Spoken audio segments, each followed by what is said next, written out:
ونعوذ بالله من شرور أنفسنا ومن سيئات أعمالنا من يهده الله فلا مضل له ومن يضلله فلا هادي له ونشهد أن لا إله إلا الله وحده لا شريك له ونشهد أن سيدنا وحبيبنا وشفيعنا وسندنا محمدا عبده ورسوله صلى الله تعالى عليه وعلى آله وأصحابه وبارك وسلم تسليما كثيرا كثيرا. أما بعد فأعوذ بالله من الشيطان الرجيم. بسم الله الرحمن الرحيم. وإذا سألك عبادي عني فإني قريب أجيب دعوة الداع إذا دعان فليستجيبوا لي وليؤمنوا بي لعلهم يرشدون.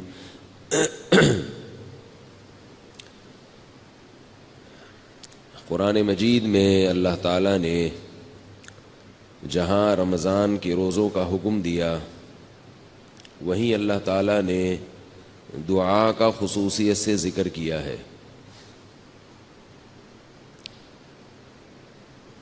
شہر رمضان الذی انزل فیہ القرآن، فرمایا رمضان کا وہ مہینہ ہے جس میں قرآن نازل ہوا. اس کے بعد پھر اللہ تعالیٰ نے رمضان کے روزوں سے متعلق حکم بیان کیا کہ دو قسم کے لوگ روزہ چھوڑ سکتے ہیں، ایک وہ لوگ جو مسافر ہوں اور ایک وہ لوگ جو بیمار ہوں. اور اس زمانے میں بعض لوگوں کی تحقیق کے مطابق تین قسم کے لوگ روزہ چھوڑ سکتے ہیں. ایک تو وہ جو بیمار ہوں، ایک وہ جو مسافر ہوں، اور ایک وہ جن کے کل پیپر ہوں. یہ ایک نیا فتویٰ مارکیٹ میں آ گیا ہے. تو اللہ نے کتنے لوگوں کو چھوٹ دی ہے؟ دو لوگوں کو، جو بیمار ہوں اور جو مسافر. البتہ خواتین کو جب ایام شروع ہوتے ہیں ناپاکی کے تو وہ بھی روزہ نہ صرف یہ کہ چھوڑ سکتی ہیں بلکہ رکھ نہیں سکتی، وہ تو ان کو پھر بعد میں قضا کرنا پڑے گا. ان تین یعنی مردوں میں دو قسم کے لوگ اور خواتین میں تین قسم کی خواتین کو اللہ نے اجازت دی ہے. لیکن بہرحال ایک فتویٰ مارکیٹ میں نیا چلا ہے کہ جس کے پیپر ہوں وہ بھی روزہ چھوڑ سکتا ہے. تو یاد رکھو اس کی شریعت میں اجازت نہیں ہے. تو میں یہ عرض کر رہا تھا کہ اللہ تعالیٰ نے جہاں رمضان کے روزوں کا ذکر کیا اور یہ بتایا کہ مریض چھوڑ سکتا ہے، یہ میں ذرا اس کو ایک ہی دفعہ میں سیٹ کر لوں، یہ بار بار تنگ کر رہا ہے.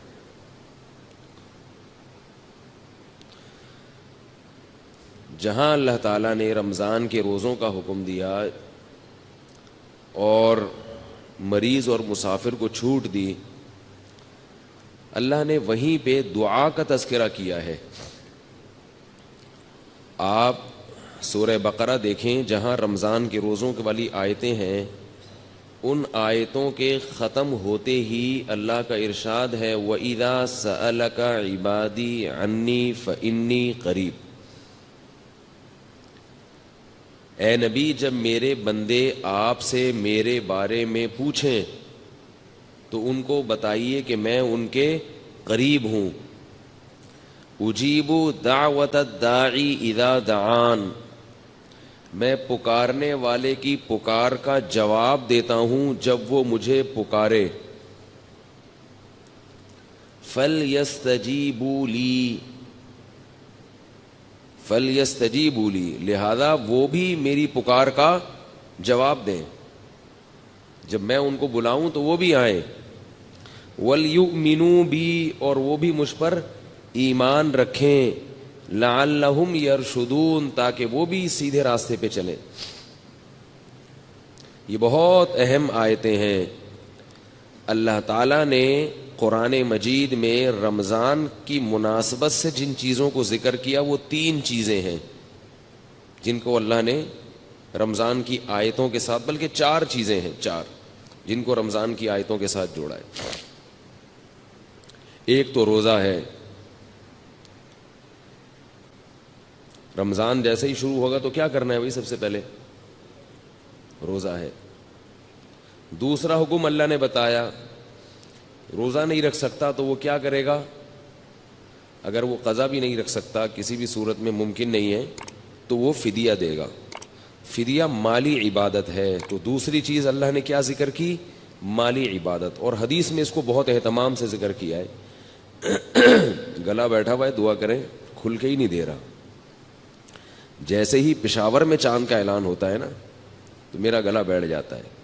یعنی اتنا بھی انتظار نہیں کرتا کہ بھائی کراچی میں تو ہونے دو اعلان. تو رمضان شروع ہوتے ہی ہمارا گلا بیٹھ جاتا ہے. اور بیٹھنے کی وجہ یہ ہے, گلے پہ جو بوجھ ہے نا وہ ضرورت سے زیادہ پڑ جاتا ہے. سمجھ رہے ہیں نا؟ ایک مزدور کو آپ پتھر اٹھانے کا کہیں تو آپ اسے کہیں بھائی یہ بوری یا یہ پتھر یہاں سے وہاں رکھ کے آ جاؤ, وہ رکھ کے آ جائے گا. تو اس کے بعد آپ اس کو آرام دیتے ہیں. مسلسل وہ کرتا رہے تو اس کے بازو بیٹھ جائیں گے, اس کے گھٹنے بیٹھ جائیں گے, اس کی کمر بیٹھ جائے گی. تو رمضان شروع ہوتے ہی ہمارے گلے پر کیا ہو جاتا ہے؟ بہت زیادہ بوجھ پڑ جاتا ہے. بیانات کا سلسلہ شروع ہو گیا, پھر تراویح پڑھنا بھی ہے, پھر اس کو یاد کرنا بھی ہے. تو وہ ہوتے ہوتے پھر وہ پنپنے کا, پھر وہ افطاری میں کیسے پرہیز کرے بھائی؟ پکوڑا چھوڑ سکتا ہے کوئی افطاری میں؟ اب کسی ڈاکٹر کو بولتے ہو, وہ بولے پکوڑے نہیں کھاؤ. سمجھ, پکوڑے نہیں کھاؤ, دنیا چھوڑ دیں گے یار. افطاری میں ہم سموسے کیسے چھوڑ سکتے ہیں؟ اور کراچی کی گرمی کے روزے, اتنے ٹف روزے, اتنی گرمی میں انسان بیٹھے اور کھچڑی کھائے گا کیا افطاری میں بھائی؟ تو ہم کہتے ہیں بھائی آدمی کچھ کھائے تو تمیز کے ساتھ. اور یاد رکھو یہ پکوڑا اتنا نقصان دہ چیز نہیں ہے جتنا اس کو بدنام کیا جاتا ہے. بات میں آ رہا ہوں موضوع کی طرف. چھوٹا سا آپ کو ایک ہلکی سی بات افطاری کے حوالے سے بتا دوں. سموسے نقصان دیتے ہیں, پکوڑے نقصان نہیں دیتے. سموسے میدے کے بنے ہوئے ہوتے ہیں, وہ نقصان دیتے ہیں. سموسا اگر کھانا ہے, اندر کے آلو نکال کے کھا جاؤ, اس کے میدا نہ کھاؤ. وہ جو ہوتا ہے نا پاپڑ, اس کا وہ میدا ہے, وہ نقصان دے گا. پکوڑا ہے بیسن. بیسن صحت کے لیے بہت مفید چیز ہے. بیسن میں فولاد ہوتا ہے, طاقت ہوتی ہے. البتہ اس کو ہم چونکہ تیل میں تلتے ہیں تو وہ گڑبڑ کر جاتا ہے تھوڑا سا. تو اب افطاری میں تو چلتا ہے نا. تو اس لیے پکوڑوں کو جتنا بدنام کیا جاتا ہے نا, اتنا وہ قابل ملامت ہے نہیں. تو جتنی ملامت ہے وہ سموسوں پہ لے جایا کریں آپ, ٹھیک ہے؟ تو میں جب سموسا کھاتا ہوں نا تو اندر سے آلو نکال کے کھا جاتا ہوں. میرے سامنے جو بیٹھا ہوتا ہے وہ پاپڑ کھا رہا ہوتا ہے. وہ سمجھتا ہو کہ یہ مفتی صاحب میرا اکرام کر رہے ہیں, حالانکہ یہ سازش ہوتی ہے جس کو وہ سمجھ نہیں پا رہا ہوتا. دوسرا ایک چھوٹی سی بات آپ کو صحت کے حوالے سے بتا دوں کہ اللہ کا واسطہ کولڈ ڈرنک سے روزہ مت افطار کیا کرو, گردوں کی ایسی کی تیسی ہو جاتی ہے.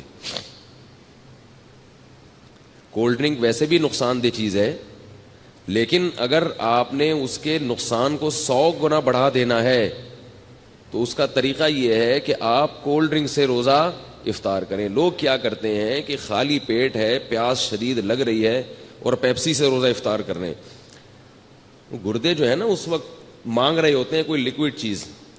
اس وقت آپ نے اگر پانی نہیں پیا اور آپ نے اس پہ کولڈ ڈرنک چڑھا دی تو وہ گردوں کی ایسی کی تیسی ہو جاتی ہے. کسی بھی ڈاکٹر سے پوچھ لیں, بہت جلدی برباد ہو جاتے ہیں گردے.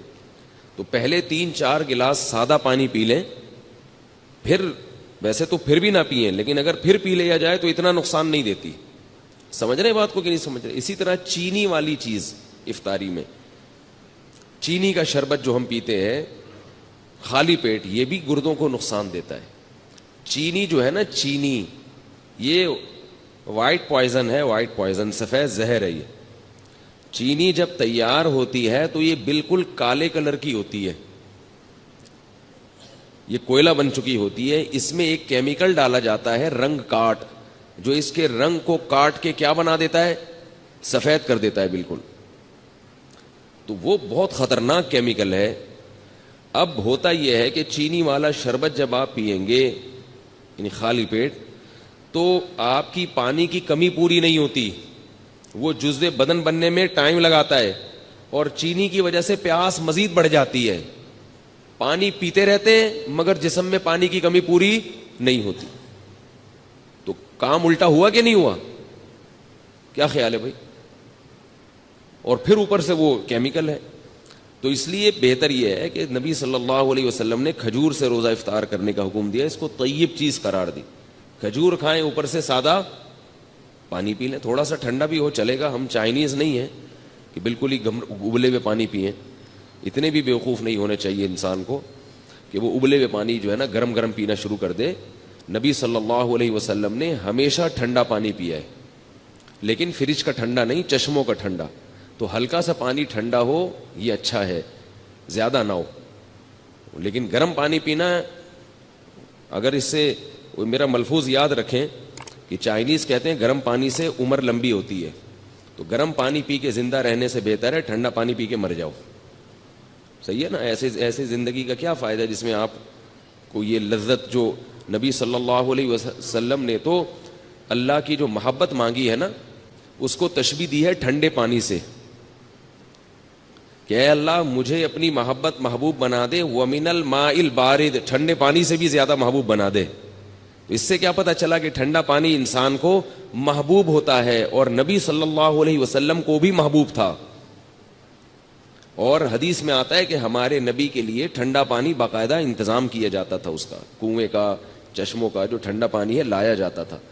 تو ٹھنڈا پانی جو نیچرل ٹھنڈا ہو یا تھوڑا بہت فریج کا رکھا ہوا ٹھنڈا, وہ زیادہ اچھا ہے بنسبت یہ جو کھولتے ہوئے گرم پانی پہ آج کل حکیموں نے لوگوں کو لگا دیا ہے, ڈاکٹروں نے بھی, اور چائنا والوں سے یہ بدعت شروع ہوئی ہے.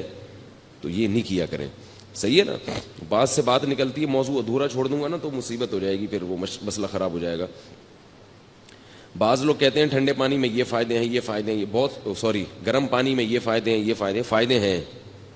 یقیناً فائدہ ہے, تبھی جو چائنا پی رہا ہے. لیکن جہاں فائدے ہوتے ہیں وہاں نقصانات بھی ہوتے ہیں.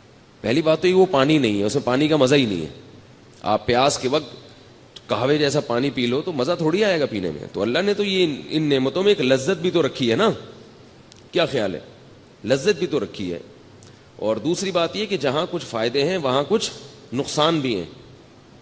نقصان بھی ہیں, وہ آپ کی جو انرجی ہے نا وہ ختم ہو جاتی ہے اس سے. آپ کبھی تجربہ کر کے دیکھیں, آپ دوپہر کھانا کھا کے گرم پانی پئیں کھولتا ہوں, آپ کو قیلولے میں نیند نہیں آئے گی صحیح طرح سے, نیند خراب ہو جائے گی آپ کی, نیند کا سسٹم آپ کا متاثر ہوگا. تو کھانے کے بعد تو نہ ٹھنڈا پئیں نہ گرم پئیں, اور کھانے کے 1 گھنٹے کے بعد آپ نے ہلکا سا ٹھنڈا پانی ہے, نارمل پانی, وہ پی لیا اس. تو افطاری میں چینی کا شربت خالی پیٹ بول لیں بھائی نہ پئیں, اس سے پانی کی کمی پوری نہیں ہوتی اور پیاس بار بار لگتی ہے. اور اگر کسی کو چینی کا شوق ہے ہی بہت زیادہ تو چینی کا نقصان کم کرنے کے لیے آپ کو ٹوٹکا بتا رہا ہوں. وہ نقصان کم ایسے ہوگا کہ کچی چینی زیادہ نقصان دیتی ہے, پکی ہوئی چینی کم نقصان دیتی ہے. میں نے گھر میں حکم دیا ہوا ہے, حکم کیا, گزارش کی ہوئی ہے گھر والوں سے, حکم کہاں بھائی, ریکارڈ ہو رہا ہے بیان, گزارش کی ہوئی ہے کہ چینی کو پانی میں ڈال کے ابال لو اور اس کا شیرہ بنا لیں.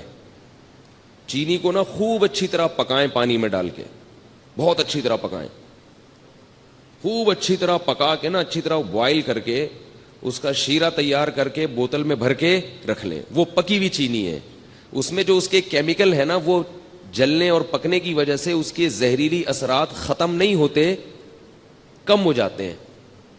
آ رہی ہے بات؟ ختم نہیں ہوتے, کم ہو جاتے ہیں. تو اب اگر وہ شربت میں ڈال کے پئیں گے تو نقصان تو پھر بھی ہوگا مگر کم ہوگا. شربت میں یا کھیر میں یا حلوے میں, جو بھی آپ لوگ کھاتے ہیں, ہم نہیں کھاتے حلوہ بھائی, ٹھیک ہے نا, تو وہ نقصان کم ہو جائے گا. اسی طرح نمک جو ہے نا, نمک وہ بھی کچا زیادہ نقصان دیتا ہے, پکا ہوا بول لیں کم نقصان. یہ جو کچا نمک ہے نا, اس سے بلڈ پریشر کا مسئلہ کھڑا ہوتا ہے. کچا نمک کھانے میں اوپر سے نمک ڈال دیا. اسی طرح جو آٹے میں نمک ڈلتا ہے, ہوتا تو آٹے میں نمک کے برابر ہے وہ, مگر چونکہ وہ کچا رہ جاتا ہے. روٹی جب پکتی ہے نا تو اندر نمک نہیں پکتا اس میں صحیح طرح. تو جو بلڈ پریشر کے مریض ہیں وہ لوگ جب یہ روٹی کھاتے ہیں تو کھاتے ہی ان کا بی پی ہائی, اور پھر الٹی الٹی باتیں پھینکنا شروع کر دیتے ہیں. وہ دیکھا ہوگا آپ نے, کھانا کھاتے ہی پھٹا ہو گیا گھر میں. تو اس کا حل یہ ہے, یہ میں ہوائی باتیں نہیں کر رہا, بڑے بڑے ڈاکٹروں کی بات کر رہا ہوں, اور جن لوگوں نے اس پہ کنٹرول کیا ان کے گھر سے بلڈ پریشر کی بیماری ختم ہو گئی. تو اس کا بھی طریقہ یہ ہے کہ یا تو روٹی میں نمک ڈالیں ہی نہیں, آٹے میں نمک ہی نہ ڈالیں, جو ڈالنا ہے سالن میں ڈال دیں, کیونکہ سالن والا نمک پک جاتا ہے. سمجھ رہے ہیں نا, جب سالن میں نمک ڈالا جاتا ہے تو وہ کیا ہو جاتا ہے, پک جاتا ہے, تو پکنے سے اس کے اثرات کم ہو جاتے ہیں. تو یا تو روٹی میں نمک ڈالیں ہی نہیں, اور اگر نمک ڈالنا ہے تو وہی طریقہ کہ جیسے چینی کا آپ نے شیرہ تیار کر لیا تو نمک کو بھی پانی میں ڈال کے اچھی طرح بوائل کر لیں, خوب اچھی طرح پکائیں اس کو, اور پھر وہ شیرہ یعنی نمک کا جو لیکوڈ ہے وہ آپ بوتل میں محفوظ کر لیں. کیا ہو گیا بھائی, بہت آپ کے فائدے کی بات کر رہا ہوں, آپ کے فائدے کی بات کر رہا ہوں. اور یہ ان کا چیزوں کا ہمارے دین اور مذہب سے بھی تعلق ہے. ہمارے نبی نے صحت کی حفاظت کا ہمیں حکم دیا ہے, خاص طور پہ بلڈ پریشر سے صحت خراب نہیں ہوتی, ایمان بھی خراب ہو جاتا ہے, گھر بھی خراب ہو جاتا ہے. جو بیوی کے مریض ہیں نا, طلاقیں بھی اکثر وہی دیتے ہیں, اور بچوں کو بھی اٹھا اٹھا کے کوٹتے رہیں گے, پھینکتے رہیں گے. جب اب بلڈ پریشر کے مریض ابا گھر آئیں گے تو بچے کانپنا شروع کر دیں گے. تو اس لیے نمک کا یہ طریقہ, تو چینی اور نمک آپ نے کیا کرنا ہے, پکا کے رکھیں گھر میں. اور اس کا بڑا فائدہ بھی ہے کہ جب چینی کا شیرہ تیار ہوتا ہے تو کسی بھی شربت میں یا اس کو گھولنا آسان بھی ہوتا ہے. شیرہ ہے وہ یوں کر کے لاؤ, لیکن اس کے لیے تھوڑی سی خواتین کو محنت کرنی پڑے گی, ٹھیک ہے نا, بہت محنت والا کام ہے یہ. اس میں خواتین کو دیگچی اٹھانی پڑے گی سب سے پہلے, ٹھیک ہے نا, پھر وہ پانی ڈالنا پڑے گا اس میں, پھر اس میں چینی الٹنی پڑے گی, پھر چولہا جلانا, یا تو اس کے ذریعے جلائیں گی یا ماچس کے ذریعے, پھر ابالنا. تو کافی ٹینشن والا کام ہے, لیکن ایک دفعہ کی ٹینشن ہے, آپ کو یہ ٹینشن باقی ٹینشنوں سے بچا لے گی. اور بہتر تو یہ کہ چینی چھوڑ دیں, شہد کھائیں بھائی. کیا خیال ہے, شہد کا شربت اگر آپ افطاری میں پی لیں تو فائدہ ہی فائدہ. نہ صرف یہ کہ گردوں کو نقصان نہیں دے گا بلکہ فائدہ پہنچائے گا. تو آج کل کوئی اتنا مسئلہ نہیں ہے, شہد کوئی اتنی مہنگی چیز نہیں ہے, خالص ہونا چاہیے شہد. شہد کا جو ہے نا وہ پانی میں 2-4 چمچے گھول دیے, اس میں تھوڑا سا لیمن بھی ڈال دیا, اور لیمو ہونا چاہیے, کچھ اور نہ ہو. لیمو کے نام پہ آج کل مذاق بھی مل رہا ہے مارکیٹ میں. لیمن ہوتا ہے ایک جمیری ہوتی ہے, بالکل لیمو کی شکل کی ہوتی ہے, وہ نقصان دہ ہوتی ہے. تو آپ نے اس کو بولنا بھائی مجھے لیمو چاہیے, لیمو. تو لیمن کا آپ نے تھوڑا سا اس میں ڈال دیا, اور شہد بھی ڈال دیا, اور شربت. یہ سارے کام اپنے خرچے پہ کرنے, یہ پہلے بتا دوں آپ کو میں, ٹھیک ہے نا. ایسا نہ ہو مجھے فون کر کے آپ کہیں کہ آپ نے اتنے اچھے اچھے مشورے دیے ہیں, تو اب لیمو کا بھی, کیونکہ لیمو بھی ٹھیک ٹھاک مہنگا ہوا ہے, شہد تو ہے ہی مہنگی چیز. تو یہ آپ اگر پی لیں گے تو اس سے 2 فائدے ہوں گے. ایک تو سارا دن کی جو تھکاوٹ ہے آپ کی سیکنڈوں کے اندر دور ہو جائے گی. سمجھ رہے ہو, فائدے گنے. پہلی بات کیا, سارا دن کی تھکاوٹ آپ کی دور ہو جائے گی. دوسرا فائدہ کیا ہوگا, لذت اور مزہ. شہد اور لیمن کا شربت ملا کے پیئے, مزہ نہ آئے پیسے واپس, بڑا مزہ آئے گا پینے میں. تیسرا فائدہ, آپ کے جسم کا کولیسٹرول بولے نا پگھلے گا, ہینڈسم اسمارٹ ہو جائیں گے, باریک ہونا شروع ہو جائیں گے. نتھر, یہ جو جتنے بھی آپ کے جسم میں فاضل اور فضول چیزیں جو صبح سحری میں کھا کے پیدا ہوئی تھیں, وہ کیا ہو جائیں گی, ختم ہو جائیں گی. نتھرنا شروع ہو جائے گا جسم, توند کم ہونا شروع ہو جائے گی آپ کی. سمجھ رہے ہو نہیں سمجھ رہے بھائی. اور چوتھا فائدہ کیا ہوگا کہ شہد میں اللہ نے روحانی برکتیں بھی رکھی ہیں. قرآن میں اللہ نے کہا نا فیہ شفاء للناس, تو اللہ نے تعریف کی ہے. تو جس کی اللہ تعریف کرے, ظاہر ہے اس میں جسمانی برکتیں بھی ہیں اور روحانی برکتیں بھی ہیں. تو یہ 4 چیزیں, اور پھر آہستہ آہستہ چینی سے جان چھوٹ جائے گی. یہ 5واں فائدہ ہوگا, شہد کی عادت پڑ جائے گی آپ کو کچھ دنوں میں. تو یہ تھوڑے بہت کام کیا کریں. اور اللہ کا واسطہ, یہ جو بازار سے جتنے قسم کے مشروبات آ رہے ہیں, جتنے قسم کے, چاہے وہ بہت اچھی کمپنیوں کے ہوں یا 2 نمبر لوکل کمپنیوں کے ہوں, سب ایک جیسے ہیں, سب نقصان دہ ہیں. جتنے مشروبات کوئی فری میں بھی دے رہا ہو نا, اگر فری میں بھی, تو نہ لیں اس کو. سمجھ گئے کہ یہاں تک. البتہ ہمدرد والوں کا جو روح افزا ہے اس کے بارے میں ماہرین کی دو رائے ہیں. بعض کہتے ہیں وہ بھی کچھ ایسنس ہیں وغیرہ, اور بعض کہتے ہیں نہیں وہ خالص عرقیات کا مجموعہ ہے. تو مجھے اس کی تحقیق, کتنی اہم باتیں ان کو فری پھوکڑ میں بتا رہے ہیں اور یہ قدر نہیں کر رہے بھائی. تو مجھے اس کی پوری طرح تحقیق نہیں ہے. وہ آپ ہمدرد والوں سے پوچھ لیں کہ بھائی یہ 2 نمبر آ رہا ہے, یا جب تک حکیم محمد سعید صاحب زندہ تھے تو 1 نمبر آ رہا تھا, وہ پھلوں کا رس تھا. ٹھیک ہے نا. اب پھلوں کا رس ہے یا پرچی پہ پھل لکھ کے وہ پرچی ڈال دی جاتی ہے, اس کا مجھے علم نہیں ہے. تو دونوں باتیں سننے کو ملتی ہیں. بعض کہتے ہیں 2 نمبر ہے, بعض کہتے ہیں 1 نمبر ہے. تو مجھے نہیں پتا کہ وہ 2 نمبر ہے کہ 1 نمبر. تو آپ کا کوئی جاننے والا ہو تو آپ اس سے تحقیق کر سکتے ہیں. باقی جتنے بھی مشروبات آ رہے ہیں باہر سے سارے بیڑا غرق کر رہے ہیں, کیونکہ جب آپ خالی پیٹ وہ پیتے ہو ان میں کیمیکلز ہوتے ہیں. وہ کیمیکلز آپ کے گردوں کو فوری طور پر متاثر کرتے ہیں. گردوں کے اتنی بیماریاں, پہلے زمانے میں لاکھوں میں کوئی ایک گردوں کا مریض ملتا تھا. تو اپنے آپ کو ڈائلیسس پہ کیوں لانا چاہ رہے ہو بھائی؟ آپ دیکھو نا ڈائلیسس کے مریضوں کو جا کے ہسپتال میں دیکھو, پناہ مانگو گے اللہ کی آپ کہ اللہ مجھے بچا لے اس عذاب سے. تو یہ سارے کیسے مریض بنتے چلے جا رہے ہیں؟ شوگر کی بیماری, گردوں کی بیماری اتنی زیادہ عام ہو گئی ہے. اس کی بنیادی وجہ یہ جو مشروبات ہیں بازار کے ڈبے جو دودھ کے آپ پی رہے ہیں نا, دودھ کے نام پہ جو مذاق پلایا جا رہا ہے آپ کو, یہ چھوڑ دیں. یہ دودھ نہیں ہے. یہ جو خوشنما پیکنگ میں دودھ آ رہے ہیں یہ سفید رنگ کی کوئی چیز ہے, یہ دودھ نہیں ہے. اس کا کسی لیبارٹری میں ٹیسٹ کروا لیں, یہ دودھ نہیں ہے. دودھ وہ ہوتی ہے جو بھینس دیتی ہے, اور یہ کمپنیاں دیتی ہیں. تو کمپنی دودھ دے سکتی ہے کبھی؟ قرآن میں آتا ہے کہ چوپائے کو تم چارہ کھلاتے اس سے دودھ نکلتا ہے. کہیں بھی نہیں ہے کہ تم کمپنی کو پیسے دیتے اس سے دودھ نکلتا ہے. قرآن میں تو کہیں بھی نہیں ہے. دودھ کہاں سے آتا ہے؟ اب یہ پہلی جماعت کے بچوں کے سوال ہیں. بتاؤ دودھ کہاں سے آتا ہے؟ گائے سے آتا ہے یا کمپنی سے آتا ہے؟ گائے دودھ دیتی ہے. ہندو اسی لیے تو گائے کی عبادت کرتے ہیں کہ وہ دودھ دیتی ہے. ہندو کو کبھی دیکھا کہ نیسلے کمپنی کی عبادت کرتے ہوں, یا ملک پیک کی عبادت کرتے ہوں, یا ملک ٹیئر کی عبادت کرتے ہوں؟ اتنی سینس تو ہندوؤں میں بھی ہے کہ عبادت کس کی کرنی ہے, یعنی ان کے لحاظ سے جو سینس ہے کس کی عبادت کرنی ہے؟ گائے کی. اور ہم کیا کر رہے ہیں؟ ہندوؤں کو مجبور کر رہے ہیں کہ وہ کس کی عبادت شروع کر دیں؟ کمپنیوں کی عبادت شروع کر دیں. تو دودھ گائے دیتی ہے, گائے سے دودھ نکالو, یا جس نے نکالا ہوا ہے اس سے جا کے خریدو. اس میں جراثیم اگر ہیں تو کوئی مسئلہ نہیں ہے, وہ جراثیم والا اس بغیر جراثیم سے بہتر ہے. جراثیم بھی اس میں اسی لیے آ رہے ہیں کہ وہ دودھ ہے. جراثیم کو بھی پتا ہے کہ یہ کیا ہے, دودھ ہے. اور یہ جو ڈبوں کے دودھ ہے ان کو کھول کے رکھ دو, اس کو جراثیم بھی لفٹ نہیں کراتے. تو جس چیز کو جراثیم بھی لفٹ نہ کرا رہے ہوں اس کو آپ کیوں پی رہے ہو بھائی؟ تو یہ ساری چیزیں کھا کھا کے لوگوں کے گردوں کا بیڑا غرق ہو گیا. شوگر کے مریض بنتے چلے جا رہے ہیں, توندیں نکلتی چلی جا رہی ہیں, جسم ڈھلکتے چلے جا رہے ہیں, چہروں کی رونقیں ختم ہو رہی ہیں, پھر بھی پی رہے ہیں, بچوں کو بھی پلا رہے ہیں. اس لیے یہ اللہ نے قرآن میں حکم دیا ہے کہ اپنے آپ کو خود سے ہلاک مت کرو. جیسے خودکشی کرنا حرام ہے کھمبے سے چپک کے, ایسے ہی سلو پوائزن کھا کے آہستہ آہستہ اپنے آپ کو تباہ کرنا بھی غلط کام ہے, ناجائز کام ہے. اگر آپ کو پتا ہے کہ اس سے مجھے نقصان ہو رہا ہے. یہ عجیب بات ہے کہ کھمبے سے چپکنا تو حرام ہے, اپنے آپ کو مار دینا.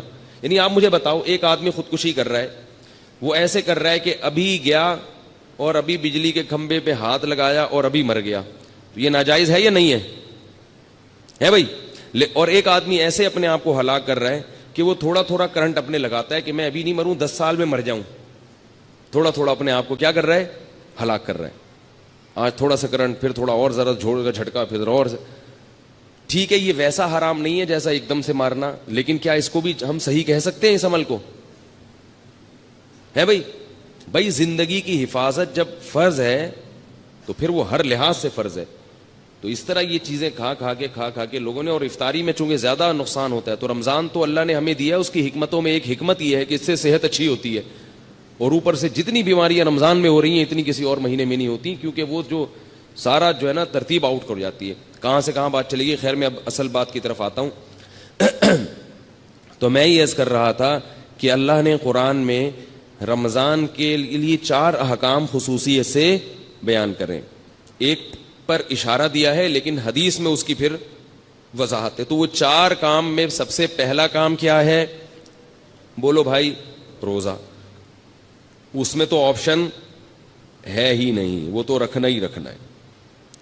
دوسرا کام اللہ نے رمضان میں جس کا خصوصیت سے ذکر کیا ہے وہ ہے تلاوت قرآن.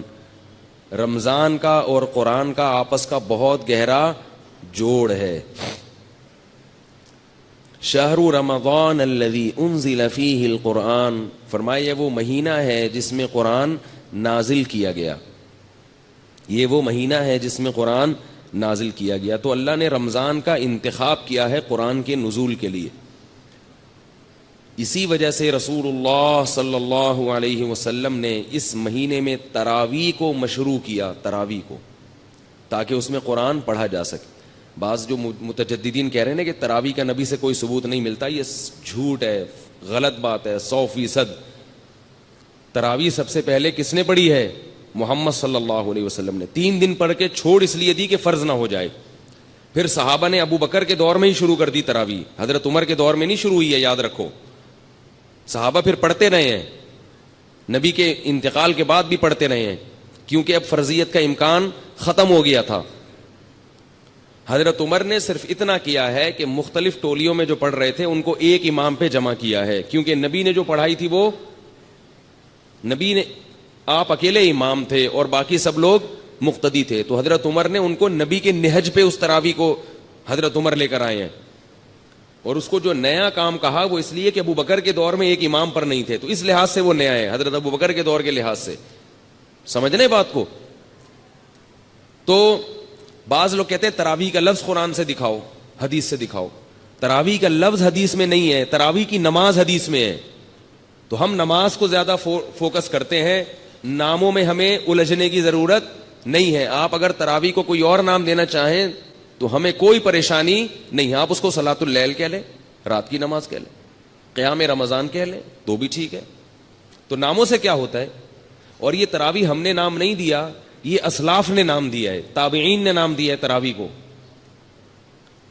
سمجھ رہے ہیں؟ یہ نام اس نماز کو کس نے دیا ہے؟ اسلاف نے. کیونکہ یہ عام تہجد سے، عام معمول سے ہٹ کے تھی، تو انہوں نے کہا اس کا نام کوئی الگ سے ہونا چاہیے. بعض لوگ کہتے ہیں پورے قرآن میں تراویح کا لفظ کہیں نہیں ملتا، نہ حدیث میں ملتا، لہذا یہ بدعت ہے. بھائی نام تو بہت سی چیزوں کا نہیں ملتا، وہ عمل اگر ملتا ہے تو وہ دیکھو. نماز جو ہم پڑھتے ہیں، اس نماز کا پورے قرآن اور حدیث میں کوئی تذکرہ ملتا ہے؟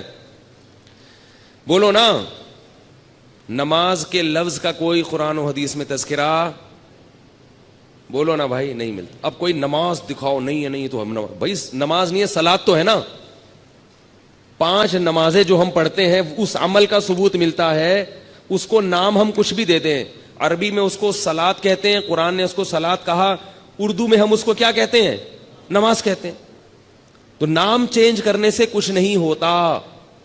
اگر وہ عمل ہمیں مل رہا ہے تو ہم اس کو اپنی آسانی کے لیے کوئی بھی نام دے سکتے ہیں. اب میں کہیں تقریر کر رہا ہوں، 5 نمازیں فرض ہیں. اب کوئی جناب پروفیسر صاحب اٹھ کے کہیں گے نماز تو قرآن میں کہیں ہے ہی نہیں، تو میں کہوں یہ جو فجر ہم نے 2 رکعتیں پڑھی ہیں یہ ہے یا نہیں؟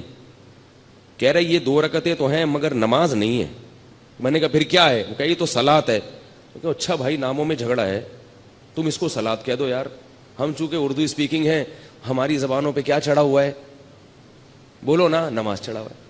تو بھائی نبی صلی اللہ علیہ وسلم سے رمضان میں الگ سے جماعت کے ساتھ 3 دن تراویح پڑھانا ثابت ہے، لیکن اس کو آپ نے تراویح کا نام نہیں دیا. ابو بکر رضی اللہ نے بھی اس کو تراویح کا نام دیا، حضرت عمر نے بھی نام نہیں دیا. لیکن ایک نماز بہرحال اس کا وجود اور ثبوت ہو گیا.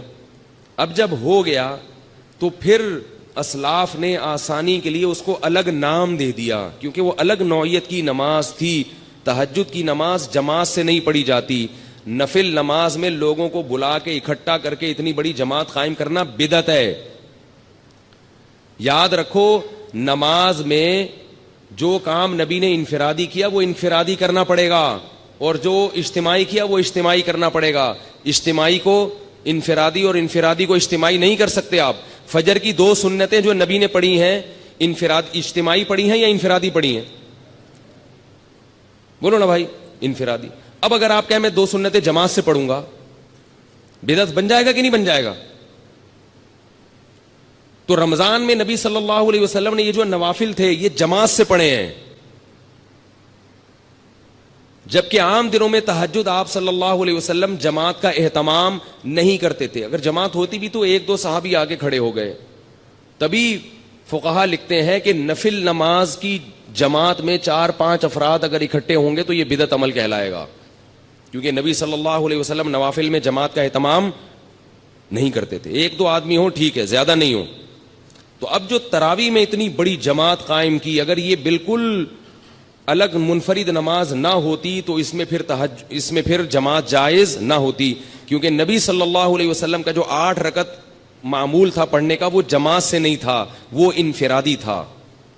تو اس میں جماعت قائم کرنا کہاں سے جائز ہو گیا؟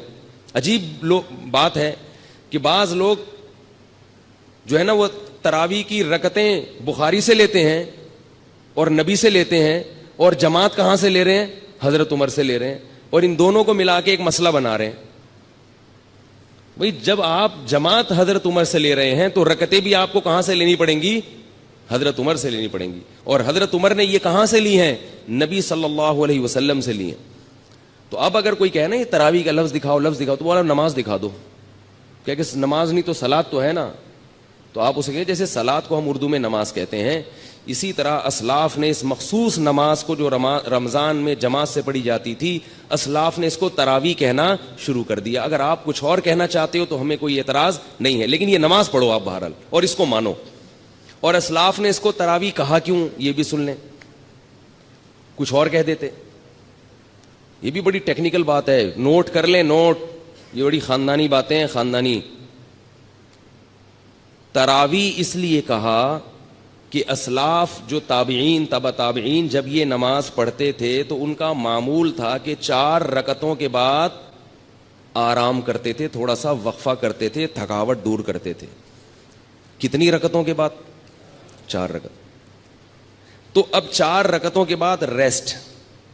عربی میں ریسٹ کو استراحہ کہتے ہیں. کیا کہتے ہیں؟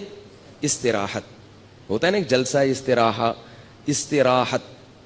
استراحہ اصل میں تھا استرواح, اور اس کے جو اصل حروف ہے نا وہ را, واو اور ہا ہے, روح. اسی سے مروحہ ہے, پنکھا, مروحہ, را واو ہا آ رہا ہے نا. پنکھا کیا کرتا ہے؟ ہوا پھینک کے آپ کو راحت دیتا ہے, بشرطے کہ چل رہا ہو. کئی ایسی والوں کی تو کوشش ہوتی ہے کہ نہ دے. اگر پنکھا چل رہا ہو تو آپ کو کیا دے گا؟ راحت دے گا, اور آپ کی طرف بھی ہو, ورنہ دوسرے والے کو دے گا, آپ کو ٹینشن دے گا. تو راحت سے نکلا یہ لفظ, صحیح ہے نا. تو ترویحہ, ترویحہ راحت پہنچانے والی چیز. تو 4 رکعتوں کے کو کیا کہا جاتا تھا؟ ترویحہ, کیونکہ اس کے بعد وہ کیا کرتے تھے؟ راحت حاصل کرتے تھے. کیا حاصل کرتے تھے 4 رکعتوں کے بعد؟ راحت. اب ذرا بات سمجھنا, ترویحتن کی جمع ہے تراویح. ترویحتن کی جمع کیا ہے؟ تراویح. عربی میں جمع کم سے کم 3 افراد پہ بولی جاتی ہے, 2 کے لیے عربی میں الگ صیغہ ہے. دیکھو, رجل ایک آدمی, رجلانی 2 آدمی, رجال 2 سے زیادہ. رجل کیا ہوا, روزہ کیوں لگ رہا ہے آپ کو؟ ہمارا بھی روزہ ہے بھائی, بولے نا ذرا. رجل ہمارے بھی روزہ ہے. آپ ہمارے سامنے یہ نہ بتائیں کہ صرف آپ کو روزہ لگتا ہے, سب مسلمان ہیں. رجل ایک آدمی, رجلانی 2 آدمی, رجال بہت سارے یعنی 2 سے زیادہ, وہ کہیں کچھ بھی ہو سکتے ہیں. ترویحتن ایک ترویحہ یعنی 4 رکعتیں. ترویحتانی 2 ترویحیں یعنی 8 رکعتیں. تراویح 8 سے زیادہ.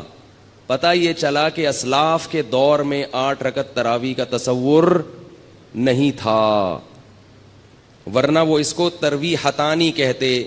تراویح آپ لوگوں نے قسم اٹھائی ہوئی ہے بھائی, جملہ مکمل کیا کریں. اگر وہ 8 رکعتیں کا معمول ہوتا اسلاف میں تو وہ اس کو ترویحتانی کہتے, تراویح نہیں کہتے. مصنف ابن ابی شیبہ کی روایت ہے، جا کے دیکھ لیں. اور مزے کی بات یہ کہ عربی میں جمع کی دو قسمیں ہیں، ایک جمع قلت اور ایک جمع کثرت. جمع قلت کہا جاتا ہے 9 تک کے افراد، اور جمع کثرت اس سے بھی زیادہ. تو تراویح کا مطلب 3 تراویحوں سے زیادہ، 12 رکعتوں کو بھی نہیں کہہ سکتے آپ، الا یہ کہ اس میں تسامح سے کام لیں. ورنہ اصل کیا ہے کہ تراویح کا مطلب بہت سارے تراویح ہے، بہت سارے تراویح ہے. تو اس لیے کم سے کم تراویح کی مقدار، یعنی اس لفظ جو ہے نا، یہ کم سے کم جن افراد پہ صادق آ رہا ہے وہ 12 رکعتیں کم سے کم، اور یہ لفظ بتا رہا ہے کہ وہ 12 سے بھی زیادہ ہے. تو یہ لفظ خود انکار کر رہا ہے کہ تراویح 8 رکعتیں نہیں ہو سکتی. یہ اسلاف ورنہ اس کو یہ نام نہ دیتے. رہی وہ حدیث موطا امام مالک کی کہ جس میں آتا ہے کہ حضرت عمر نے 8 رکعتیں اور 3 وتر پڑھائے ہیں، وہ حدیث ضعیف ہے. اب میں اس کی سند میں جاؤں گا تو ٹائم لگے گا. گل ویلے دی تے پھل موسم دا والی بات کر لوں آپ کے سامنے، بھائی بات شارٹ مختصر ہو اور سمجھ میں آ جائے. اس حدیث وہ موطا امام مالک کس کی کتاب ہے؟ پورا نام بتا رہا ہوں، موطا امام مالک. یہ کس کی کتاب ہے؟ یہ تو ایسے پھر بھی نہیں بتا رہے یار آپ لوگ. یہ تو ایسے ہی ہو گیا جیسے ایک وہ تھا، ایک وہ بیٹھا ہوا تھا، وہ پہلے زمانے میں سیٹ چیلے، وہ تو نہیں گرو ہوتا تھا نا، اس کا ایک چیلا ہوتا تھا، ہے چیلا. تو جو چیلا تھا نا وہ بڑا مالدار تھا، اور گرو کیا تھا؟ غریب بیچارہ، ظاہر ہے اس کا نوکر تھا. ہمارے حضرت اس پہ یہ واقعہ اس پہ سنایا کرتے تھے کہ ہر مالدار آدمی میں عقل نہیں ہوتی، بعض دفعہ بیوقوفوں کو اللہ دولت زیادہ دے دیتا ہے، بلکہ زیادہ تر ایسا ہی ہو جاتا ہے. ٹھیک ہے نا، اللہ اپنی قدرت دکھاتا ہے. تو اور اگر اللہ یہ اصول بناتے کہ جس کے پاس پیسہ ہو تو اس کے پاس، جس کے پاس عقل زیادہ ہو پیسہ بھی ہوگا، تو بیوقوف تو بھوکے مر جاتے بیچارے. تو کیا ہے کہ عجیب حساب ہے کہ بعض دفعہ عقل بالکل نہیں ہوتی، پیسہ بہت ہوتا ہے. تو اس پہ حضرت یہ واقعہ سناتے تھے کہ وہ ایک چیلا تھا، بڑا مالدار تھا، اس کا ایک نوکر تھا. تو چیلے نے اپنے نوکر سے کہا، گرو سے کہا کہ مجھ سے، وہ حضرت پنجابی میں سناتے تھے، بڑا مزہ آتا تھا مجھے، وہ پوری پنجابی اس طرح آتی نہیں ہے، تو میں کچھ اردو کچھ پنجابی کا تڑکا لگانے کی تھوڑی سی کوشش کروں گا، کیونکہ اس لطیفے کا پنجابی میں ہی مزہ ہے. جو لطیفہ جس زبان میں بنا ہو وہ اسی میں سننے میں مزہ آتا ہے، وہ کسی اور زبان میں جب ترجمہ ہوگا تو اس بیچارے کی لطیفے کی ایسی کی تیسی ہو جاتی. تو حضرت اس پہ سنایا کرتے تھے کہ وہ گرو نے اس سے پوچھا، بلکہ وہ سرائکی میں ہے، کہ اپنے نوکر سے کہا کہ مجھ سے کوئی پہیلی پوچھو، لیکن یہ بتا دوں اگر مجھے اس کا جواب نہ آیا نا تو تیری ٹھکائی لگاؤں گا میں.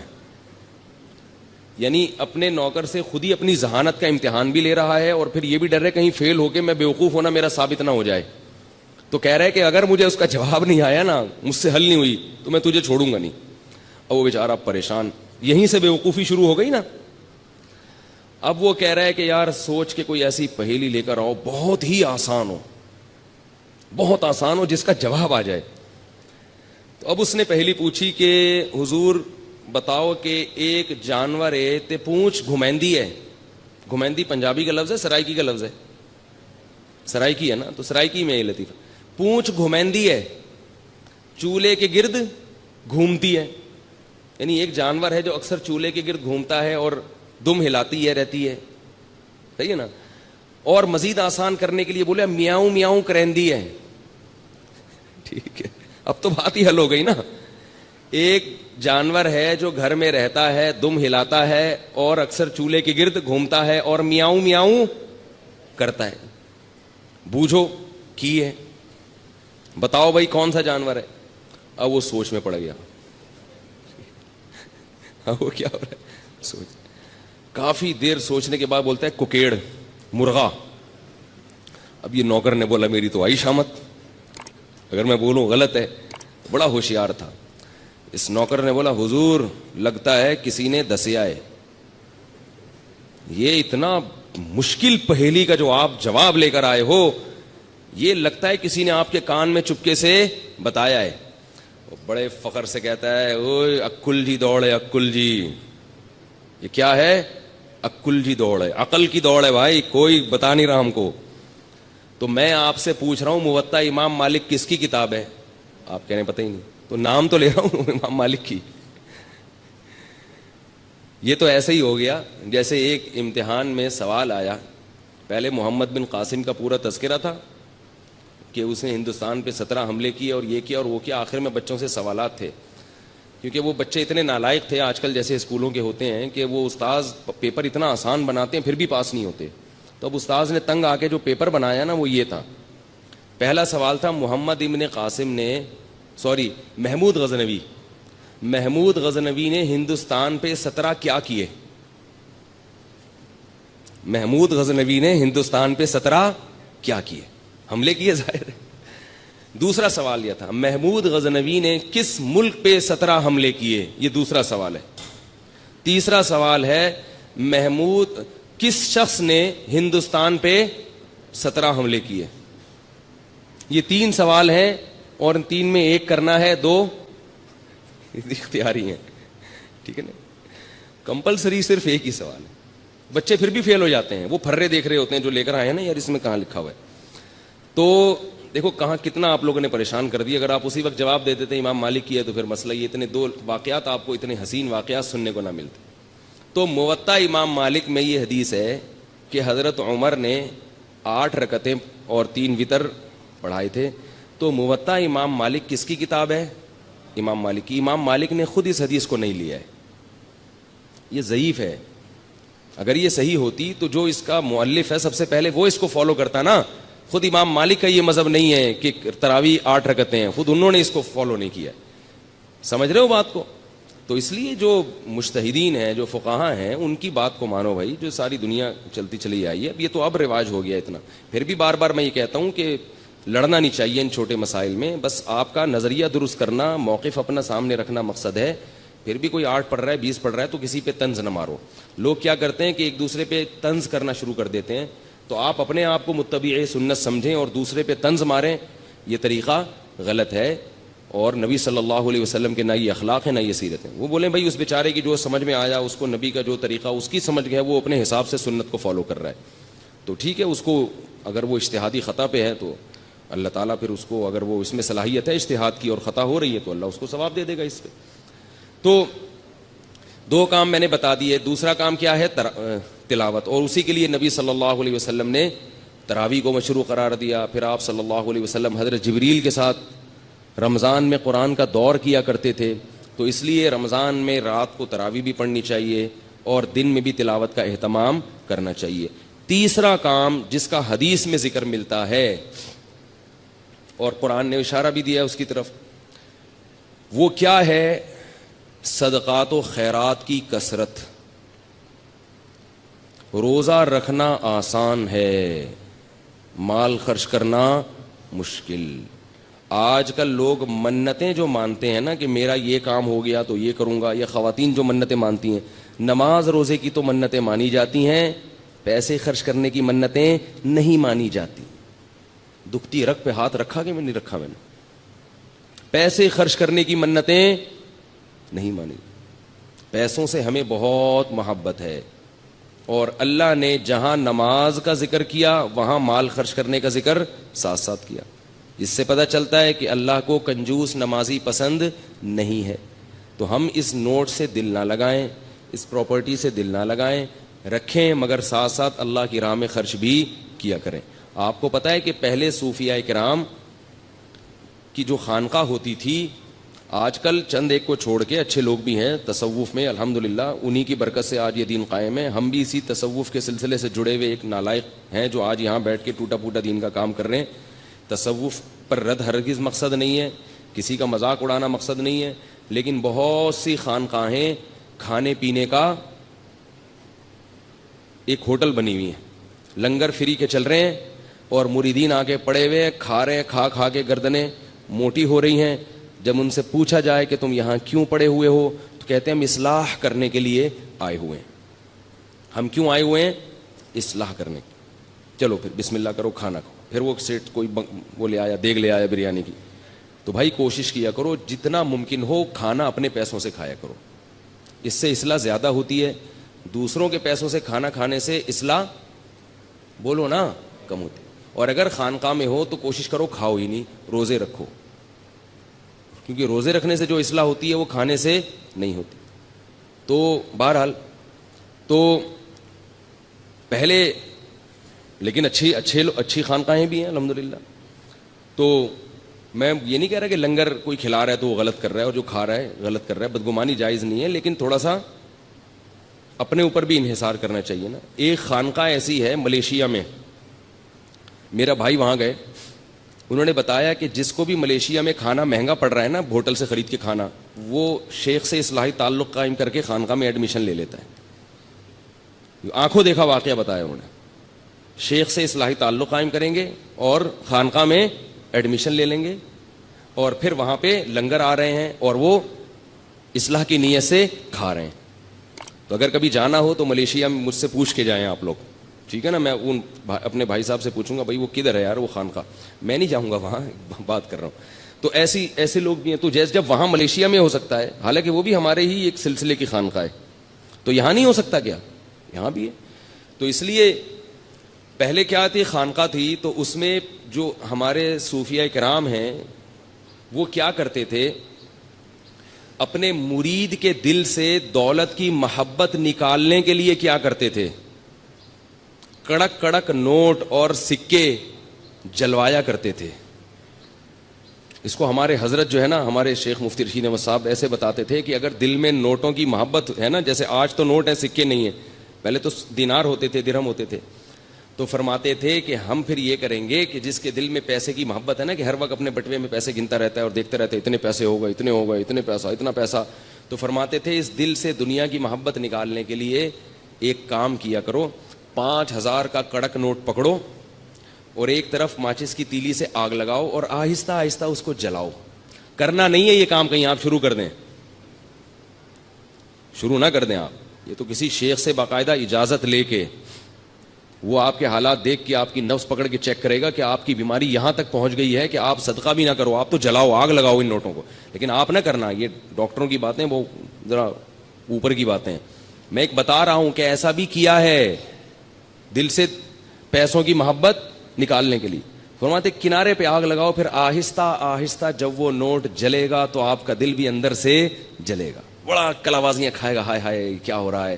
فرمایا پوری گڈی رکھی ہوئی, پھر دوسرا نوٹ, پبلک بھی دیکھے گی, بولے گی کیا ہو رہا ہے بھائی ہمیں دے دو, بولا نہیں آگ لگاؤں گا. آگ جب فزیکلی کوئی کام کیا جاتا ہے نا, فزیکلی, تو اس کے اثرات بھی آپ کی باڈی پہ پڑتے ہیں, آپ فزیکلی فٹ ہونا شروع ہو جاتے ہیں.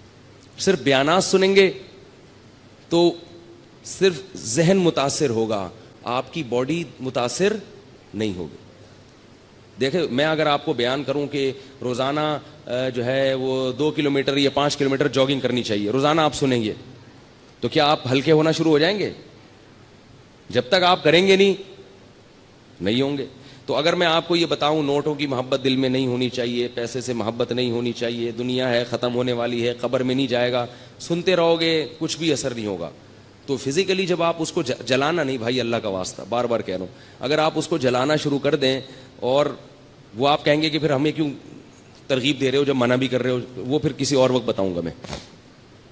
تو ایسے جب آپ اس کو آگ لگائیں گے, ہلکی ہلکی آگ لگے گی, اور یہ آگ نوٹ پہ کم اور آپ کے دل پہ زیادہ لگ رہی ہوگی, اندر اندر سے آپ جلنا شروع ہوگے. زیادہ محبت ہوگی تو آپ کے سر کے بال خود بخود غائب ہونا شروع ہو جائیں گے, ایسا لگے گا وہ بھی جل رہے ہیں اور بغلیں بھی جل رہی ہیں, ٹھیک ہے نا, سب جلا کے آپ بالکل صاف ستھرے ہو جاؤ. تھوڑے دنوں میں آپ کے دل سے یہ دنیا کی محبت ختم, اور آپ دیکھو گے یار جلا دیا پھر بھی اللہ کھانے کو دے رہا ہے, تو میری بنیادی ضرورتیں پوری ہو رہی. تو یہ مشق کروائی جاتی تھی, لیکن آج کل منع کیا جاتا ہے, آج کل منع کیا جاتا ہے. تو آج کل اتنا ہی کر لو کہ صدقہ کر دو, 5,000 کا کڑک نوٹ نکالو, کسی فقیر کو یہ 54 چھوڑ دو. 5 روپے کا سکہ دیکھا اپنے سمٹ کے احتجاج میں کتنا چھوٹا سا ہو گیا ہے. ابھی سنیں 10 کا بھی سکہ آ گیا ہے, 50 کا بھی سکہ, اوف. تو کیا ہو رہا ہے, ہمارے ملک کی حالت کیا ہو رہی ہے؟ یہ بھی اس لیے ہو رہی ہے کہ پیسہ جمع ہو رہا ہے, خرچ نہیں ہو رہا. تو جو ہے نا یہ سکے وکے کے بجائے اب کیا ہے, کڑک سا نوٹ نکالا, اپنے بھائی کو دے دیا, بہن کو دے دیا. اور کیا ہے, رشتہ داروں میں کوئی غریب ہے اس کو دے دیا. لوگ رشتہ داروں میں جو غریب ہے اس کو زکوٰۃ دیتے ہیں, دینی چاہیے, ڈبل ثواب ہے. لیکن یاد رکھو کہ رشتہ داروں کا تو ویسے ہی حق ہے, اللہ کے بندو, ان کو تو ویسے ہی خرچ کرنا چاہیے. ان کو زکوٰۃ پہ کیوں ٹہلا رہے ہو؟ اگر کوئی رشتہ دار غریب ہے تو وہ تو آپ کی ویسے ہی ذمہ داری ہے نا, اس کا خیال کرو. ٹھیک ہے زکوٰۃ بھی ہو جاتی ہے, لیکن میں یہ عرض کرتا ہوں کہ زکوٰۃ کے لیے تو بہت زیادہ سے زیادہ مستحق کو تلاش کرو, اس رشتہ دار کو ہدیہ دے دیا کرو. ویسے ہی اتنی ہی رقم قسمت میں دے دو ہدیے میں, کیونکہ رشتہ دار بہت سے لوگوں کے اتنے غریب ہوتے نہیں ہیں, لیکن وہ پھر بھی کچھ ہیلے بہانے کر کے, کھینچا تانی کر کے کیا کر دیتے ہیں, زکوٰۃ پکڑا دیتے ہیں ان کو. تو مفتی سے فتویٰ لیتے ہیں, زکوٰۃ ادا تو ہو جاتی ہے لیکن اس سے بھی بڑے بڑے غریب دنیا میں پڑے ہوئے ہوتے ہیں, تو رشتہ داروں کو ویسے ہی دے دو بھائی. اب ایک بیوہ عورت ہے جس کا بیٹا کما رہا ہے, ٹھیک ہے وہ بیوہ غریب ہے, اس کے پاس نہ سونا ہے نہ پراپرٹی ہے, اس پہ زکوٰۃ لگ جاتی ہے. لیکن جب اس کا بیٹا کما رہا ہے تو اس کو دینے کی کیا ضرورت ہے بھائی؟ ان کو دے دو نا جن کے بیٹے بھی نہیں کما رہے, اس کی ضرورت تو پوری ہو رہی ہے نا بیٹے کے ذریعے. فقہی لحاظ سے بعض چیزیں درست ہوتی ہیں مگر مصلحت کے لحاظ سے خراب ہوتی ہیں اور شریعت کے مزاج کے موافق نہیں ہوتی. تو بعض دفعہ مفتی فتویٰ دے دیتے ہیں کہ زکوٰۃ اس پہ لگ جائے گی, لیکن آپ کا ضمیر اس کی اجازت نہیں دے رہا ہوتا, تو ضمیر کی بھی مان لینی چاہیے. ایک بیوہ عورت ہے جس کا بیٹا کما رہا ہے لیکن وہ بیوہ غریب ہے, تو بیوہ پہ زکوٰۃ لگ جائے گی کیونکہ شریعت اس کی غربت کو دیکھتی ہے, اس کے بیٹے کو نہیں دیکھتی. لیکن اصولی طور پر کیا ہے کہ زکوٰۃ کا مقصد غربت ختم کرنا ہے, لوگوں کی حاجت پوری کرنا ہے, تو ایسے کو دو نا جو اس سے زیادہ محتاج ہے, اور اس کو ویسے ہی دے دو. اگر یہ بیوہ آپ کے رشتہ داروں میں سے ہے تو آپ اس کو ویسے ہی ہدیے کے نام پہ دے دیں, ہدیہ تو کسی کو بھی دیا جا سکتا ہے. تو اس لیے بھائی رمضان میں تیسرا کام کیا کرنا ہے, کڑک کڑک نوٹ بولو اللہ کی راہ میں, بولو نا, جملہ مکمل کریں, آدھا کام اسی سے ہو جائے گا, بولنے سے ہو جاتا ہے. کڑک کڑک نوٹ اللہ کی راہ میں خرچ کرنے ہیں, اور شیطان کہے گا کیا کر رہے ہو, اتنی محنت سے کمائے ہیں, اتنی محنت سے کمائے ہیں, کیسے دے دوں. دیکھو نبی نے کیا فرمایا, بہترین صدقہ کون سا ہے, دل تھام کے سنیں یہ حدیث, بہترین صدقہ کون سا ہے. فرمایا تأمل الغنا وتخشى الفقر, وہ صدقہ کہ رقم خرچ کرنے کے وقت تمہیں یہ خیال ہو کہ اگر میں نے یہ پیسے خرچ نہیں کیے تو ان پیسوں سے مزید پیسہ بنا سکتا ہوں, ان پیسوں سے مزید پیسہ بنا سکتا ہوں. تأمل الغنا, امید ہے غنا کی کہ یار یہ اگر میں نے روک لیا نا تو ایسے مواقع آئیں گے جن میں انویسٹ کر کے نوٹ پہ نوٹ چھاپ لوں گا, تو اس پیسے سے انسان کو زیادہ محبت ہوتی ہے. دوسری چیز اس میں یہ ہو, تخشى الفقر, اگر ابھی خرچ کیا تو موجودہ حالت سے نیچے بھی آ سکتا ہوں. صرف امیدیں نہیں ہیں, خطرات بھی ہیں. تأمر الغنا وتخشى الفقر, اور فرمایا ان تکون صحیحا شحیحا, صحت مند بھی ہو, ورنہ بعض دفعہ بڑھاپے میں انسان خوب صدقات و خیرات شروع کرتا ہے, اس کو پتا ہے اب میں دنیا سے جا رہا ہوں, یہ پیسہ میرے کام نہیں آئے گا, بچوں سے بنتی نہیں ہے, ان کو محروم کرنا ہے, تو یہ فلانے مدرسے میں دے دو اور فلاں مسجد میں دے دو. صحیح کا مطلب بالکل جوان ہٹا کٹا, ابھی کھانے پینے کی, لائف کو انجوائے کرنے کی عمر ہے. یہ میں نہیں کہہ رہا بھائی, مجھ پہ کیوں غصے ہو رہے ہیں, میں تھوڑی کہہ رہا ہوں, یہ کون کہہ رہا ہے, رسول اللہ, اللہ کے سفیر جو دنیا میں اللہ کا پیغام لے کر آئے تھے, صحیحاً صحت مند ہٹا کٹا. اور آج تو بڑھاپے میں نہیں کرتے, پاؤں قبر میں لٹکے ہوئے ہوتے ہیں, پھر بھی میرا پیسہ میرا پیسہ میرا پیسہ. لیکن جوانی میں کرنا اور مشکل ہے. ان تکون صحیحاً, 4 شرطیں. دوسرا شحیحاً, شحیح طبیعت میں کیا ہو, بخل ہو, جان نکل رہی ہو روکڑا, یعنی اپنی طبیعت بھی نہ آمادہ ہو رہی ہو. بعض دفعہ انسان میں ساری صفات ہوتی ہیں اور دل خرچ کر رہا ہوتا ہے اڑانے کا, ویسے ہی شو مارنے کے لیے, یا ویسے ہی کبھی کبھار موڈ اچھا ہوتا ہے نا انسان کا, آدمی کھلا دیتا ہے, بعد میں کہتا ہے یار یہ میں نے کیا کر دیا, اس دن میں نے اتنا پبلک کو اتنا کھلا دیا یار میں تو مخروض ہو گیا, لیکن اس وقت جوش آیا ہوا تھا. فرمائے جوشیلی طبیعت نہ ہو, بلکہ شح کا کیا مطلب ہے, اندر طبیعت میں انقباض پیدا ہو رہا ہو, طبیعت یار کیا, جیسے نوٹ نکلتے ہوئے ایسا لگ رہا ہو جیسے کوئی کھال نکال رہا ہے آپ کی, کوئی کھال ادھیڑ رہا ہے, ایسے نوٹ ادھڑ رہا ہو. فرمایا یہ جو 4 صفتیں جس صدقے میں پائی جائیں گی اس سے بہتر صدقہ بولو بھائی کوئی بھی نہیں. اور ہمارا صدقہ کیا ہوتا ہے؟ یہ والا نوٹ دے رہے ہیں کیونکہ یہ ویسے ہی اضافی ہے, اس میں کوئی کاروبار تو میں کر نہیں سکتا, ٹھیک ہے نا. نمبر 2, اتنا زبردست مولوی صاحب کا بیان سنے ایک دم جوش پیدا ہو گیا ہے, اور مولوی صاحب نے بتایا تھا کہ یہ صدقہ کرو گے تو گھر میں وہ جو بلا ہے نا وہ ٹل جائے گی, سانس کا انتقال ہو جائے گا, اللہ نہ کرے.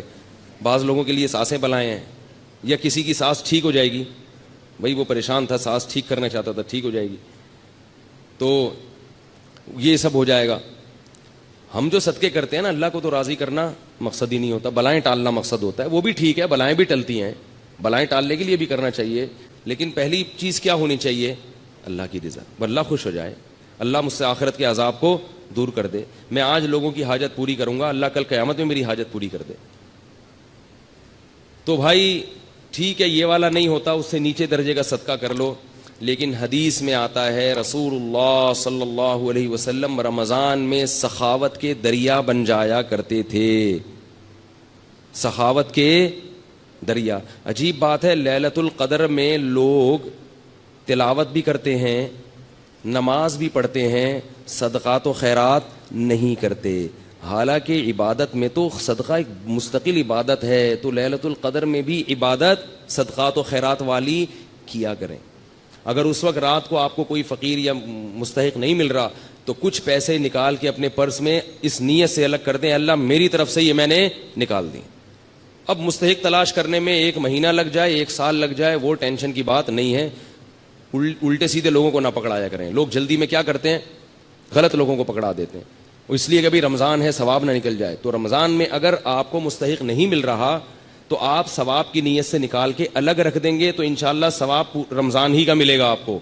کیونکہ اب یہ جو آپ تاخیر کر رہے ہیں یہ اپنی سستی کی وجہ سے نہیں کر رہے, بلکہ اس لیے کہ صحیح ہاتھوں میں پہنچے, مستحقین تک پہنچے. آ گئی یہ بات سمجھ میں کہ نہیں آئی ہے؟ تو یہ والا صدقہ. اور دیکھو نبی جو سخاوت کے دریا ہوتے تھے, تو آپ صلی اللہ علیہ وسلم کے پاس تو مال تھا ہی نہیں. پتہ یہ چلا کہ سخاوت کا دریا بننے کے لیے مالدار ہونا ضروری, بولو نا, نہیں. اب آپ کہیں گے پیسے ہیں ہی نہیں تو صدقہ کہاں سے کریں؟ ایک آدمی خود غریب ہے, وہ کہاں سے صدقہ کرے؟ بھائی جیسے نبی نے کیا اور جیسے نبی نے بتایا. نبی نے فرمایا کہ تمہارے پاس اگر 1 کھجور ہے, 1 کھجور تو ہوتی ہے نا, اور اگر 1 کھجور بھی نہیں ہے تو مجھے بتائیں بھائی, کچھ چندہ وندہ کرتے ہیں اس کے لیے ہم لوگ یہاں سے. وہ ایک چور گیا نا کسی کے گھر میں, کچھ مل ہی نہیں رہا تھا, تو چور نے 50 روپے نکالے, اس بندے کو اٹھایا, بولا یار یہ رکھ. تو 1 کھجور تو ہوتی ہے بھائی سب کے پاس, تو صرف 1 کھجور ہے, اس سے زیادہ مسکین دنیا میں کوئی بھی نہیں ہے. تو فرمایا کہ آدھی کاٹ کے خود کھا لو اور آدھی صدقہ کر دو. فاتقوا النار ولو بشق تمرہ. اور قربان جاؤں محمد صلی اللہ علیہ وسلم کی تعلیمات پہ, فرمایا یہ بھی نہیں ہے, اگر کھجور بھی نہیں ہے, فاقے ہو رہے ہیں, تو پھر کیا ہے؟ صدقے کا مقصد دوسرے کی حاجت پوری کرنا, اس کو خوش کرنا نا. تو فرمایا ان تلقى اخاك بوجه طلیق, مسکرا کے بات کر لو لوگوں سے, ایسی بات کر لو جس سے لوگ خوش ہو جائیں. لوگ مجھے کہتے ہیں نا آپ جمعے کے بیان میں ہنساتے بہت ہیں, اس لیے ہنساتا ہوں کہ لوگ گھر میں رو رہے ہیں, گھر میں رو رہے ہیں, بیویوں سے لڑائیاں, ابا سے نہیں بن رہی, چاچے سے نہیں بن رہی, وہ وراثت کھا گیا, وہ یہ کر دیا, وہ اس نے یہ دھمکی دے دی, باہر نکلے گا وہ موبائل چھین کے. کوئی ابھی جمعے میں آتے ہوئے کتنے لوگوں کے موبائل غائب ہو جاتے ہیں, روتا روتا مسجد میں آتا ہے. امام صاحب بھی اگر رلائیں گے تو کہاں جائے گی عوام بھائی؟ اس لیے ہم نے کہا بھائی ایک تھوڑا سا ہلکا ہاتھ رکھو پبلک پہ, یہ ٹینشن کے مریض بن چکے ہیں. کچھ علماء رلاتے ہیں, وہ بھی صحیح کرتے ہیں, تو کچھ کو تھوڑا سا ہنسانے دو. میں اس لیے ہنساتا ہوں کہ ہنس ہنس کے بات سمجھ میں آ جائے, عمل ہو جائے. کیونکہ آج کل لوگوں کی قوتیں بڑی کمزور ہیں اور گھر میں رو رہے ہیں. اللہ کی قسم جو لوگوں کے فون آتے ہیں میں کہتا ہوں مجھے مت رلا یار, ٹھیک ہے نا, ایسا بیویوں سے پٹ رہے ہیں. تو میں کہتا ہوں مجھے نہ رولا, مجھے آپ کی باتیں سن کے بہت رولا. کہہ رہے ہیں سانس آئی ہوئی ہے, جہاں نہیں رہی ہے. عجیب عجیب لوگوں کی کہانی ہے بھائی. ایک صاحب نے کہا میں نے شادی کی ہے, میری بیوی نے اپنی ماں کو میرے گھر لا کے بٹھا دیا ہے, ہل ہی نہیں رہی ہیں, سارے خرچے میں اٹھا رہا ہوں. میں نے کہا ان کے بیٹے نہیں, کہہ رہے بیٹے ہیں پھر بھی نہیں. تو عجیب عجیب لوگوں کی کہانیاں، اللہ تعالیٰ معاف فرمائے. اللہ سے شکر ادا کرنا چاہیے کہ اللہ تو نے ہمیں بھی اچھی سانسیں ملی ہیں الحمدللہ. اتنی ایسی نہیں ہے بھائی, اللہ کا شکر ہے یار. ہمیں تو محبت ہونے لگتی ہے اپنے سسرال والوں سے. تو خیر, تو نبی نے کیا فرمایا کہ اگر آدھا کھجور بھی نہیں ہے تو کیا کرو, مسکرا کے بات. تو یہ تو ہو سکتا ہے نا بھائی, خام خام ناک پہ مکھی مت بٹھا کے رکھو, جو ملے ذرا اچھی طرح, اور بھائی السلام علیکم, کیا حال ہے بھائی, کہاں گئے ہو بھائی, اتنے دنوں سے بڑے یاد آ رہے تھے. وہ بیچارہ خوش ہو جاتا ہے اس سے. لیکن میں زیادہ اس لیے نہیں کرتا کہ وہ چپک جاتا ہے, ٹھیک ہے. تو یہ وہ آدمی یہ کام کر سکتا ہے جس کے پاس تھوڑا سا ٹائم ہو. تو ہمارے پاس تو صدقے کے لیے پیسے ہیں نا, تو ہم پیسے پکڑا دیتے ہیں, اگر بھائی یہ پیسے لے نکل, چلو شاباش. لیکن بعض مخصوص دوست ہیں وہ مستثنا, اس سے ایک بندے یہاں بیٹھے ہیں وہ ابھی غصہ نہ ہو جائیں کہیں. تو تیسرا کام نبی نے کیا کیا ہے, صدقات و خیرات. تو یہ کام بھی ہم نے زیادہ سے زیادہ کرنا ہے. چوتھا کام رہ گیا, وہ انشاءاللہ اگلے ہفتے بیان کروں گا. تو بھائی صدقات و خیرات خوب کثرت سے کرنا. اور میں بار بار ایک اعلان کرتا ہوں کہ آپ مسجد کے امام سے بھی, اپنے امام سے بھی رابطہ کر سکتے ہیں. ائمہ کرام کے پاس مستحقین ہوتے ہیں. کوئی میرے ذریعے سے اگر تعاون کرنا چاہے غربا اور مساکین, تو ہمارے پاس بھی غربا اور مساکین کا ایک اچھا خاصا جماعت ہے ہمارے پاس, جن کے ساتھ ہم تعاون کرتے ہیں. بہتر تو یہ کہ خود پہنچائیں. میں کہتا ہوں کہ کسی کو نہ دیں, مجھے بھی نہ دیں, خود پہنچائیں. لیکن بعض لوگ یورپ میں ہیں, امریکہ میں ہیں, امریکہ میں غریب مشکل, وہاں کے غریب یہاں کے مالداروں سے زیادہ اچھی حالت میں ہوتے ہیں. تو جو خاص طور پہ یورپ میں رہتے ہیں وہ لوگ رہتے ہیں, ان کے لیے مشکل ہوتا ہے غریب تلاش کرنا. تو وہ پھر اپنے ملکوں میں, ویسے بھی اپنے ملکوں کا حق زیادہ ہے, تو ان کو چاہیے بھائی اپنے ملکوں میں بھیجیں اور پھر یہاں کے ذریعے لوگوں پر تقسیم کروائیں, تاکہ ہمارے ملکوں کی غربت دور ہو. اللہ تعالیٰ سمجھنے کی, عمل کی توفیق عطا فرمائے. جی, اعتکاف کے ابھی فارم ملیں گے جمعے کی نماز کے بعد. جو لوگ بھی اعتکاف میں بیٹھنا چاہتے ہیں تو وہ ابھی اس فارم لے لیں. اور جو باہر سے, کراچی سے باہر سے آنا چاہتے ہیں, تو یہ نعیم بھائی کا نمبر ہے 03339614. اس نمبر پہ کال کر کے اپنی رجسٹریشن کروا سکتے ہیں. صرف 2 دن ہے آپ کے پاس اعتکاف میں بیٹھنے والوں کے لیے, 2 دن ہے. 2 دن میں جن کے رجسٹریشن ہو گئی بس انہی کو بیٹھنے کی اجازت دی جائے گی, کیونکہ محدود جگہ ہیں, بہت زیادہ رش اکٹھا ہو جاتا ہے, اس کو پھر مسجد میں جگہ نہیں ہوتی. پتہ نہیں, ابھی ذہن میں نہیں ہے.